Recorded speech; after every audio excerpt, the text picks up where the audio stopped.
안녕하세요. 이슈이스타 시간입니다. 사상 최저 지지율을 6개월째 내리 갈아치고 있는 바이든 정권의 권력 누수 현상이 감지되고 있습니다. 원래 배가 침몰하기 시작하면 쥐새끼들이 가장 먼저 난리를 피우는 법인데요.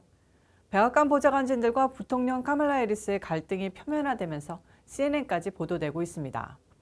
이 정도면 상당히 관계가 골았고 터지기 일보 직전이라는 뜻인데요. 일단 내용 자세히 알아보겠습니다.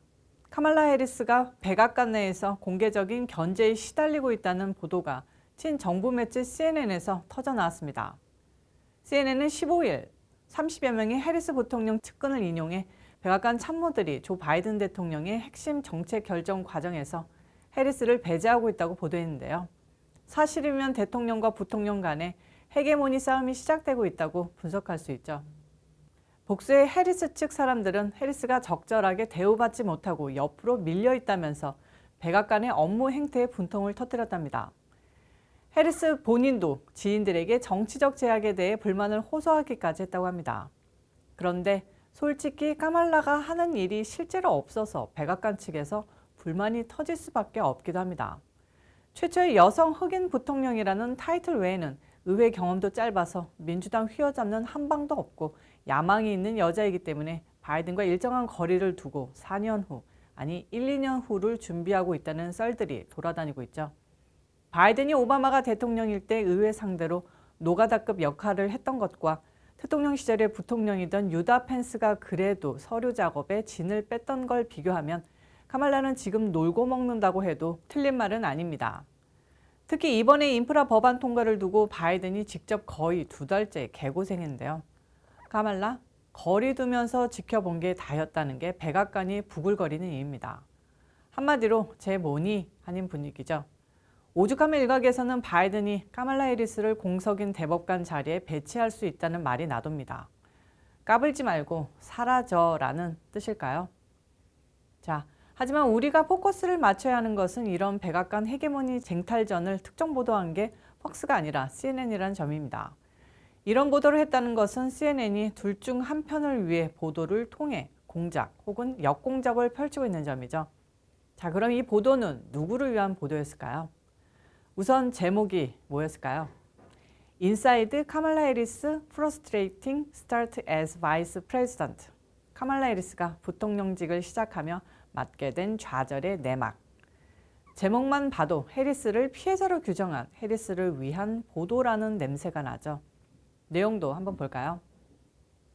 기사 중 발췌한 내용인데요. 여기서 중요한 문단은 첫 번째 여성이자 유색인종으로 부통령에 당선된 그녀는 그런 이유로 오히려 작은 실수에도 비판받았고 그 행동에 대해 제약받았다고 썼고요. 그리고 맨 마지막 Inflexible racism and sexism have been constant. 끊임없는 인종차별과 성차별을 받았다. 결국 그거죠. 해리스가 백악관 내부에서 끊임없이 차별받고 시기질투 받고 있다. CNN이 이런 기사를 내보낸 이유가 뭘까요? 일단 해리스가 백악관에서 위기에 처한 게 사실일 가능성이 높습니다. 여러분도 아시다시피 해리스는 오바마의 수제자고 바이든은 오히려 힐러리와 더 죽이 맞는 사이입니다. 민주당 내부에서도 여러 파벌이 있는데요. 모두 다 강성 좌파인 것은 맞습니다만 해리스의 경우가 오히려 좌파 성향이 더 강합니다. 지금 바이든은 정치적으로 가장 큰 위기인데요. 그 엄청나게 낮은 지지율의 파편이 해리스에게도 튀고 있습니다. 해리스는 이미 그 낌새를 알아차리고 아프간 사태 이후로 바이든과 거리 두기를 조금씩 진행 중인데요. 그게 바이든의 보좌진들에게는 배신으로 보일 게 뻔하죠. 야, 저거 봐라. 부통령 시켜줬더니 이제 슬금슬금 빠지려고 하네. 딱 이겁니다. 바이든이 이제 미국을 망가뜨려 놓고 2024년 재선에 나올 가능성은 거의 없다고 봐도 무방합니다. 이런 가운데 카말라 해리스가 2024년도 선거에 나서려면 당장 내년부터 선거 캠프를 꾸리고 선거 자금 모으고 활동 시작해야 하는데요. 바이든과 거리 두기는 당연한 작업이라고 봐도 무방합니다. 보수 진영에서는 CNN의 기사를 보고 지네들끼리 아주 잘 놀고 있구나. 카말라 쌤통이다. 백악관 안에서 개그들 하고 있구나. 웃고 즐기는 분위기인데요. 이건 하나는 알고 둘은 못 보는 거죠.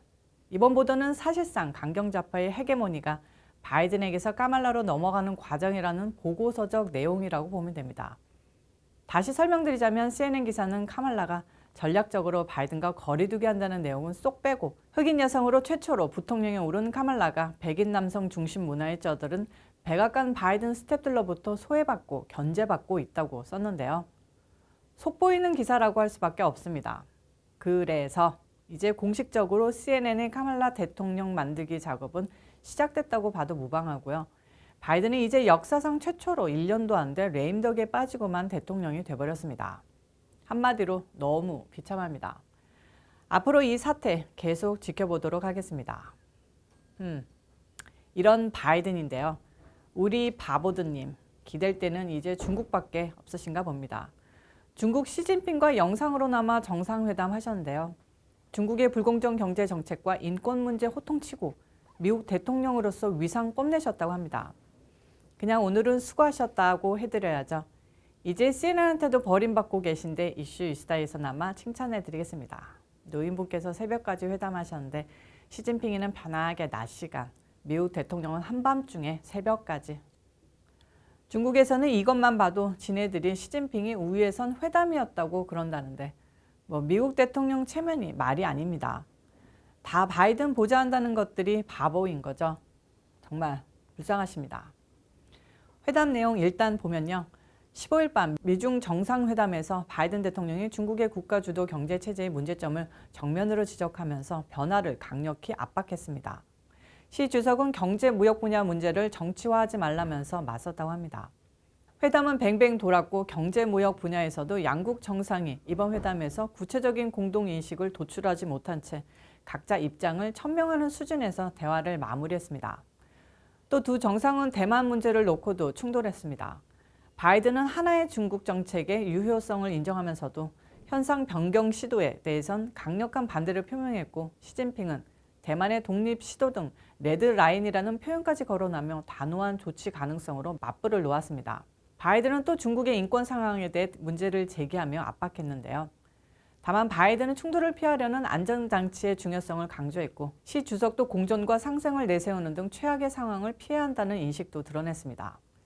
너무 세게 한 거 아닐까 중간중간 텐션 조절했다는 뜻이죠. 특히 백악관에 따르면 바이든은 대만 문제와 관련해 미국이 하나의 중국 정책을 유지하고 있다면서도 대만 해협에 걸쳐 현상을 변경하거나 평화 안정을 훼손하는 일방적 행동을 강력히 반대했다고 강조했습니다.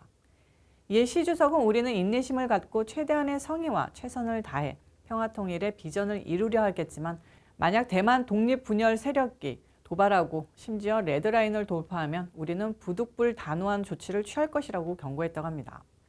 특히 이런 추세는 매우 위험하다면서 불장난을 하는 것이며 불장난을 하는 사람은 스스로 불에 타 죽는다는 끔찍한 표현까지 사용했다고 합니다. 결론적으로 시진핑은 중국과 미국은 바다를 항해하는 거대한 두 척의 배라며 풍랑 속에 같이 나아가기 위해 양국은 키를 꼭 잡고 항로 이탈이나 충돌이 없도록 노력해야 한다며 제로섬 게임을 하지 말자고 했습니다. 트통령 시절 무조건 깨갱하던 중국 정말 많이 컸습니다. 트통이 남아있었다면 잘해봤자 깡통 차고 있을 텐데요. 자기가 만든 대통령이라 이거겠죠. 바이든 참 만만한가 봅니다. 안타깝고 화나고 애처롭기까지 합니다. 오늘 이슈 이슈다는 여기까지입니다. 시청해주셔서 감사합니다. 오늘도 변함없이 좋아요와 구독 꾹꾹 누르는 거 잊지 마시고요. 광고 영상이 나오면 꼭 시청 부탁드리겠습니다. 저는 또 다음 영상에서 찾아오도록 하겠습니다.